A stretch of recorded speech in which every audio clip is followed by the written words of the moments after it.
So this video today is all about the charges of liberal and heretic that conservatives often throw around, but they don't always fit. In fact, they actually often do more harm than good, and not to who you'd think.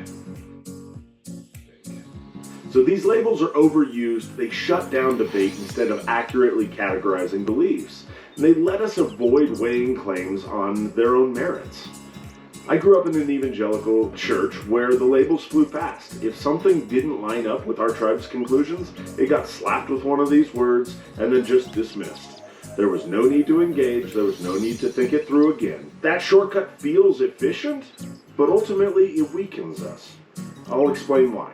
You see, liberalism and heresy actually mean something specific.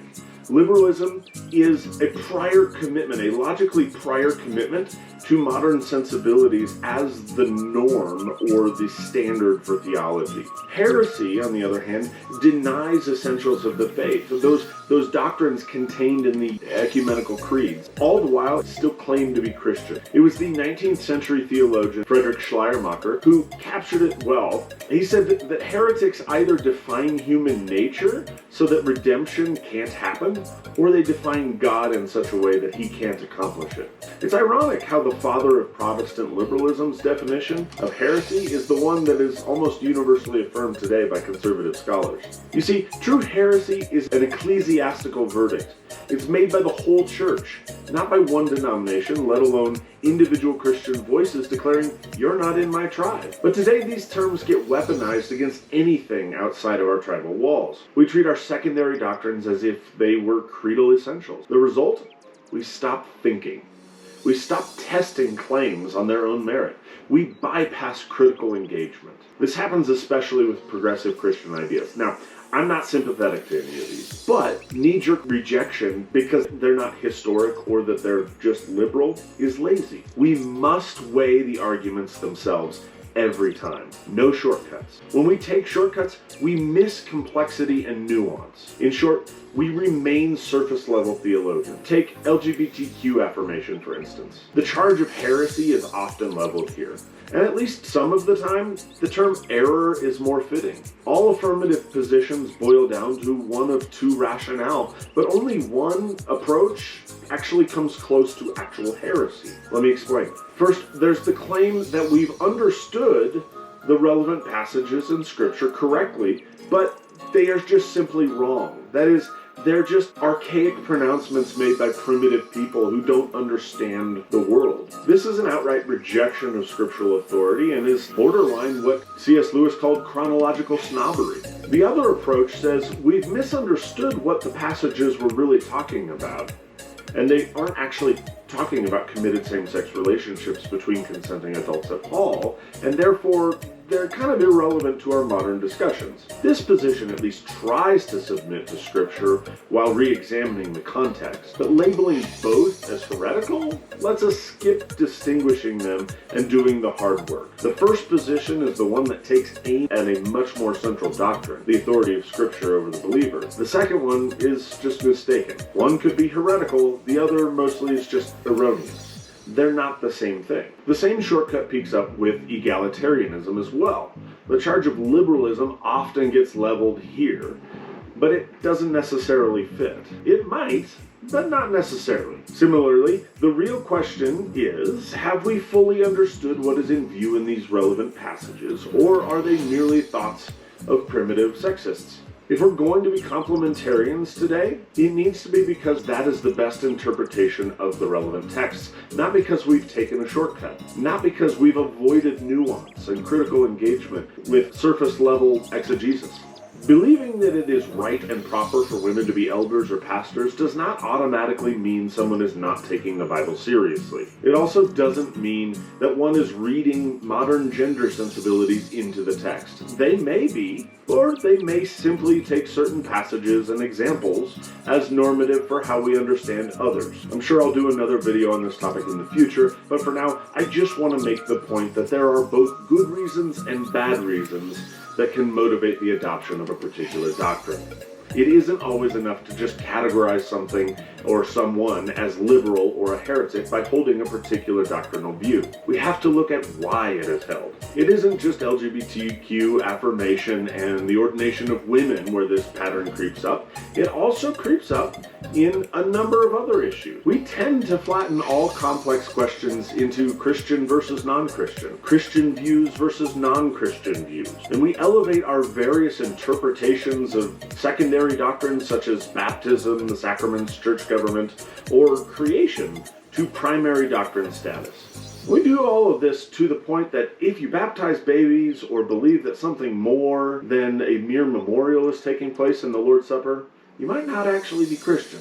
Take contemporary figures like Ken Ham, for instance. If you interpret Genesis 1 and 2 in a way other than as pure and plain history taking place in 6 24-hour days, he says you undermine the entire gospel. To be fair, he is not saying that you necessarily aren't a Christian, but he's saying that you have no basis to claim to be so. You've undermined it. You contradict the faith that you claim to hold by not holding to his interpretation of creation. He is elevating the creation doctrine to the same status as the Trinity or the divinity of Christ. Many evangelicals do this with other important doctrines, like our doctrine of salvation, or the understanding of how it is that Jesus' life, death, and resurrection actually takes care of the problem of sin. You see, the default evangelical view is known as penal substitutionary atonement.